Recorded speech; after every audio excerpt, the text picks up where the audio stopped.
Praise the lord. ఈరోజు దేవుని వాగ్దానము, నా పేరు పెట్టబడిన నా జనులు తమ్ము తాము తగ్గించుకొని ప్రార్థన చేసి నన్ను వెతికి తమ చెడు మార్గములను విడిచిన ఎడల ఆకాశము నుండి నేను వారి ప్రార్థనను విని వారి పాపమును క్షమించి వారి దేశమును స్వస్థపరచుదును. దినవృత్తాంతంలో 2వ గ్రంథము 7వ అధ్యాయము 14వ వచనము. సహోదరి సహోదరులారా, ఈ వచనం దేవుడు సొలొమోనుతో మాట్లాడినప్పుడు ఇచ్చిన సమాధానం. సొలొమోను యెరూషలేములో దేవునికి ఆలయాన్ని కట్టిన తర్వాత దేవుడు రాత్రివేళ అతనికి ప్రత్యక్షమై ఇలా చెప్పాడు: నీ ప్రజలు పాపం చేసి నన్ను విడిచిపెడితే నేను వారిని శిక్షిస్తాను, కానీ వారు తప్పు తెలుసుకొని తిరిగి నన్ను వెతికితే నేను వారిని క్షమిస్తాను, వారి దేశమును స్వస్థపరుస్తాను అని. ప్రియులారా, ఇది పశ్చాత్తాపం మరియు దేవుని ప్రేమ క్షమాపణ గురించిన వచనం. ఈ వచనం 4 దశలలో మన పశ్చాత్తాపం మరియు 3 దశలలో దేవుని ప్రతిస్పందనను చూపిస్తుంది.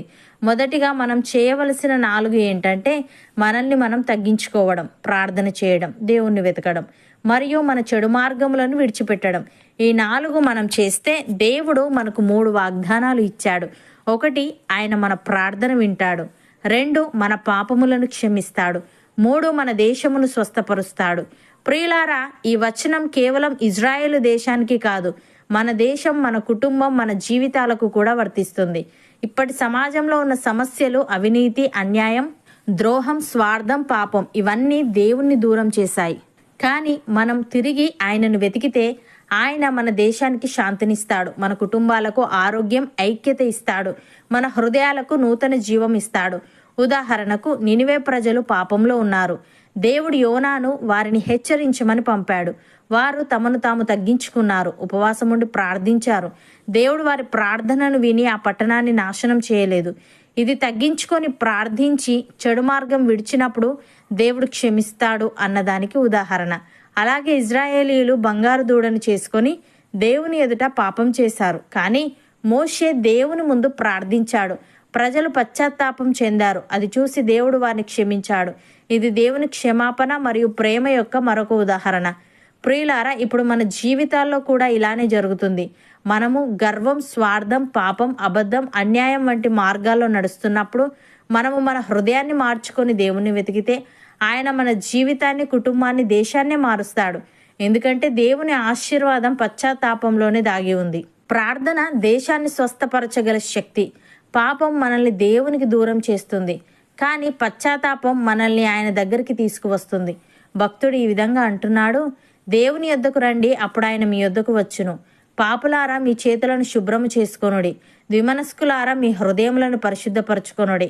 వ్యాకులపడుడి, దుఃఖపడుడి, ఏడువుడి. మీ నవ్వు దుఃఖమునకును, మీ ఆనందము చింతకును మార్చుకొనుడి. ప్రభు దృష్టికి మిమ్మును మీరు తగ్గించుకొనుడి, అప్పుడు ఆయన మిమ్మును హెచ్చించును అని. సహోదరి సహోదరులారా, మనలను దేవుని యొద్దకు తెచ్చుటకు అనీతిమంతుల కొరకు నీతిమంతుడైన క్రీస్తు శరీర విషయంలో చంపబడి, ఆత్మ విషయంలో బ్రతికింపబడి, పాపముల విషయంలో ఒక్కసారి శ్రమపడెను. దేవుని దీర్ఘశాంతము ఇంకా కనిపెట్టుచుండినప్పుడు పూర్వము నోవాహు దినములలో ఓడ సిద్ధపరచబడుచుండగా అవిధేయులైన వారి యొద్దకు, అనగా చెరలో ఉన్న ఆత్మల యొద్దకు ఆయన ఆత్మరూపిగానే వెళ్ళి వారికి ప్రకటించెను. ఆ ఓడలో కొందరు, అనగా 8 మంది నీటి ద్వారా రక్షణ పొందిరి.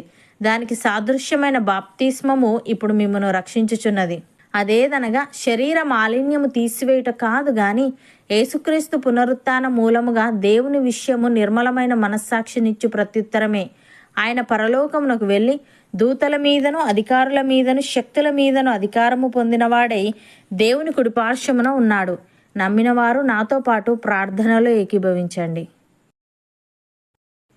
పరిశుద్ధుడా, ప్రేమగల తండ్రి, నీ పేరు పెట్టబడిన నీ జనులు తమ్ము తాము తగ్గించుకొని ప్రార్థన చేసి నిన్ను వెతికి తమ చెడు మార్గములను విడిచిన ఎడల ఆకాశము నుండి నీవు వారి ప్రార్థనను విని వారి పాపమును క్షమించి వారి దేశమును స్వస్థపరచుదువని నీ ఆశీర్వాదం ప్రార్థన మరియు పశ్చాత్తాపంలోని దాగి ఉందని తెలియజేశావు.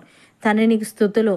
దేవా, ఇది కేవలం ఇజ్రాయేల్ దేశానికే కాదు, మా దేశం, మా కుటుంబం, మా జీవితాలకు కూడా వర్తిస్తుందని మేము తిరిగి నిన్ను వెతికితే నీవు మా దేశానికి, మా కుటుంబాలకు ఆరోగ్యం, ఐక్యత, శాంతినిస్తావని తెలియజేశావు. గనుక నీకు కృతజ్ఞతలు చెల్లిస్తూ మేము నీ యొద్దకు వచ్చి మా చేతులను శుభ్రము చేసుకొని మా హృదయములను పరిశుద్ధపరచుకొని నీ దృష్టికి మమ్మును మేము తగ్గించుకునే వారంగా ఉండుటకు సహాయము దయచేయమని, నీ క్షమాపణ రక్షణ ఆశీర్వాదాలు పొందుకొని నెమ్మది కలిగి మేము జీవించుటకు కృపచూపమని, మా చుట్టూ ఉన్న పరిస్థితులను పూర్తిగా నీవే మార్చమని యేసుక్రీస్తు నామమున ప్రార్థిస్తున్నాము తండ్రి. ఆమెన్.